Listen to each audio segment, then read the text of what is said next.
Pessoal, tudo bem? Então, meu nome é Luiz Carlos.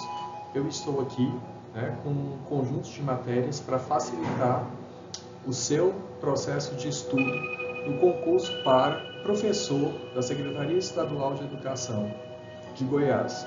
Então, eu chamei essa série de vídeos de Dicas do Luiz. Então, vamos ao nosso primeiro. Então, olha só, vamos nesse vídeo falar um pouco sobre a banca examinadora desse concurso e quais são as características dessa banca.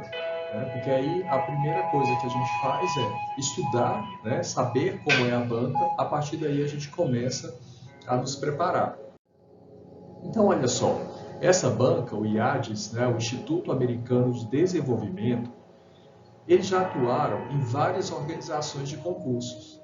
Então, quando a gente percebe a sua organização, o seu procedimento, as provas elas são baseadas no cargo que o concurso venha selecionar.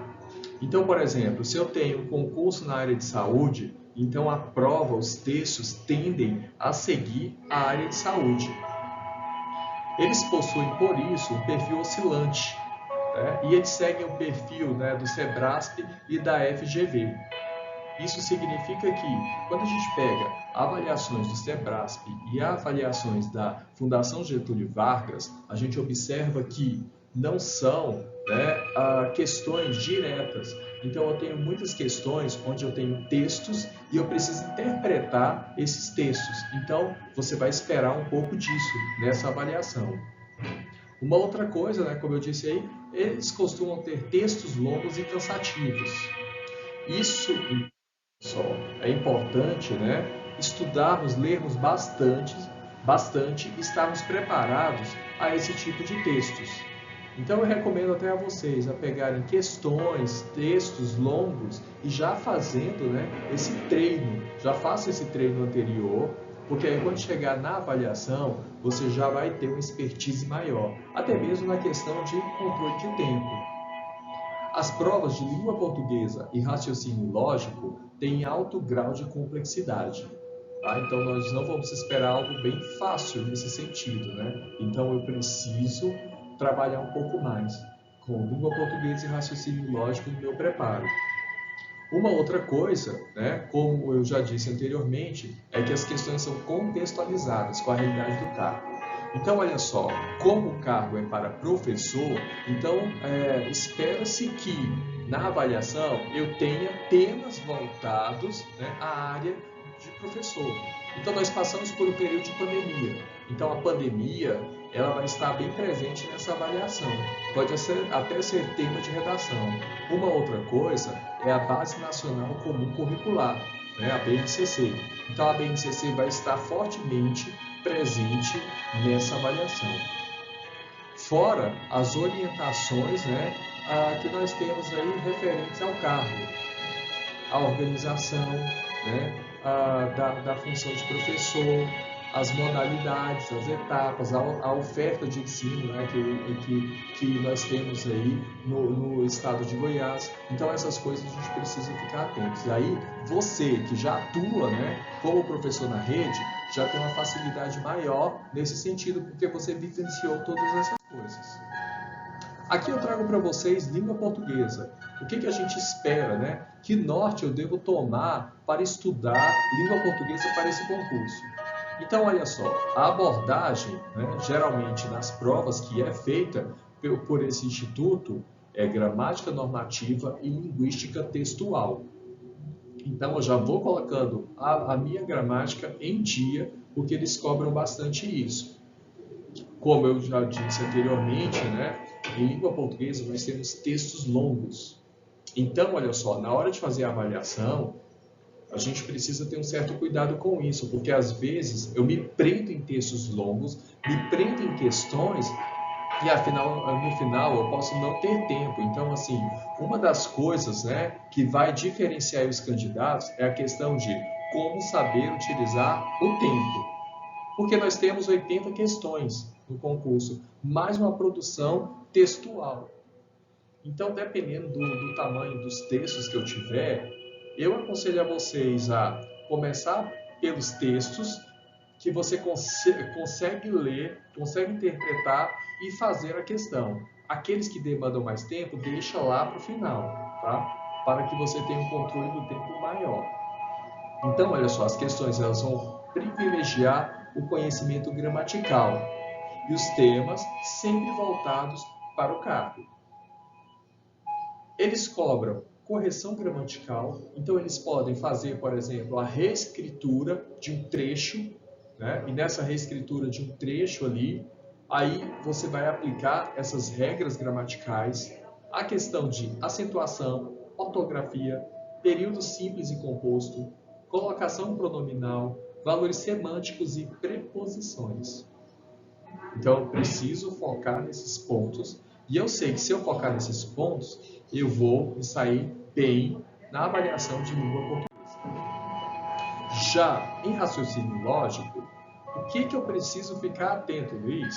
Então, olha só, eu preciso ficar atento nos princípios de contagem, probabilidade, arranjos, permutações e combinações. E vocês sabem muito bem, né, que quando a gente estuda essas coisas, eu tenho aí várias, né, principalmente para quem é da área sabe muito bem disso, eu tenho várias situações de raciocínio lógico que envolvem, né, esses conceitos.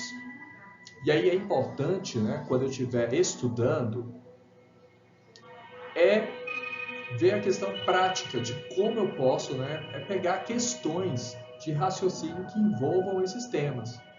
Permutação cai bastante, a gente tem muita questão de concurso, de raciocínio lógico envolvendo permutação. Princípio de contagem nem se fala.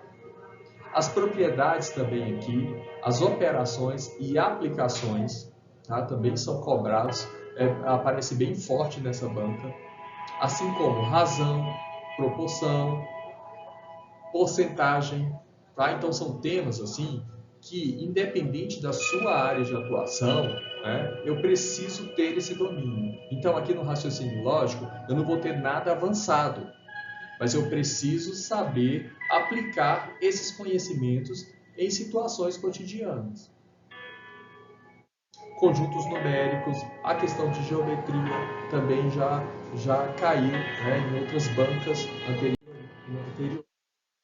Então, olha só, língua portuguesa e matemática são, né, é a parte assim que você vai ter dificuldade.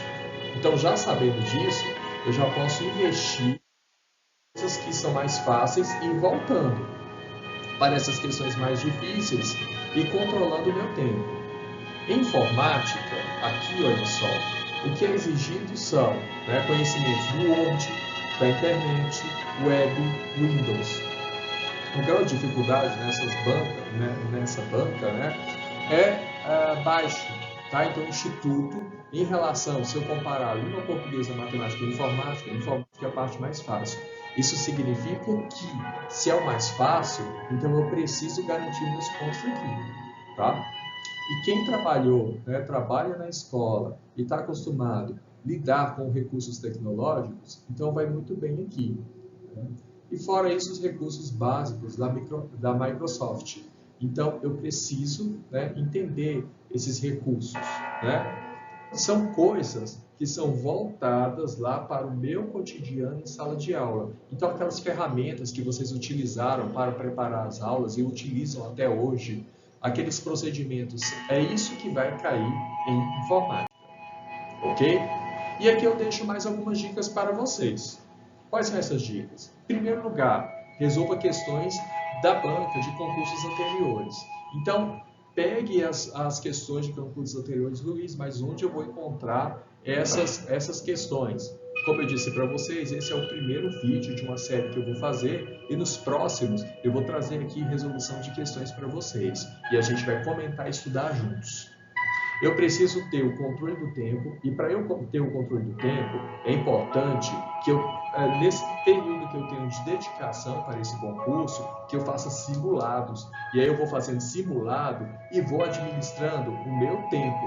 E aí eu vou ver se o tempo, né, que eu vou destinar a fazer o simulado vai ser suficiente lá na avaliação. Haja vista que na avaliação nós temos 80 questões, correto? 80 questões de 5 alternativas Isso significa que, se a gente pegar, né, o texto da questão mais as alternativas, então eu tenho 6 elementos por questões. 6 elementos por questões multiplicado por 80 questões, nós temos 480 elementos que precisam ser lidos. Desses 480 elementos, a gente precisa ter ali, né, no mínimo 50% de acertos. Então eu já vou controlando meu tempo, né? Já vou controlando meu tempo de modo que eu consiga fazer pelo menos, tá, no mínimo 40 questões. Consegui fazer as 40 questões, né, já garanti, vou lá para a redação. Vou para a produção textual, vou fazer bem a minha redação, porque não adianta nada, né, fazermos todas as questões e não conseguir fazer a produção textual. Fiz a produção textual, passei tudo a limpo, volto para a avaliação, marco as questões que eu consegui fazer e depois eu vou investir meu tempo nas demais. Aí eu vou naquelas que eu consigo fazer, mais tranquilas, né? As segundas mais tranquilas. E lá no finalzinho que eu vou investir naquelas que eu não consigo, né, são mais difíceis, porque aí pelo menos eu garanti as questões que eu sei. Porque se eu começar na redação, pode ser que eu me atropele lá ao resolver as questões. E se eu tentar fazer todas as questões, pode ser que não sobre tempo para a redação, tá? Então comecem com as questões mais simples, aquelas que vocês têm certeza. Então nós já vimos, por exemplo, informática, né? Vai estar bem tranquilo. Você vai lá na língua portuguesa, vai no raciocínio lógico-matemático, faz tudo aquilo que você, na primeira vista, consegue resolver. Eu vou lá para a prova específica. Na avaliação específica, então, eu vou fazer aquelas questões que são mais fáceis para ele fazer. Depois disso, eu já marco essas questões no cartão, eu já tenho certeza disso, então eu já garanti essas. Depois eu volto, após a produção textual, e invisto em outras questões. E aí eu consigo fazer uma boa avaliação. Esteja preparados para textos longos, tá?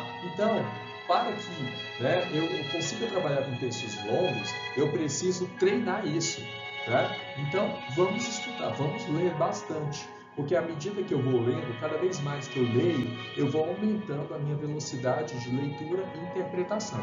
Então, isso a gente só consegue fazendo.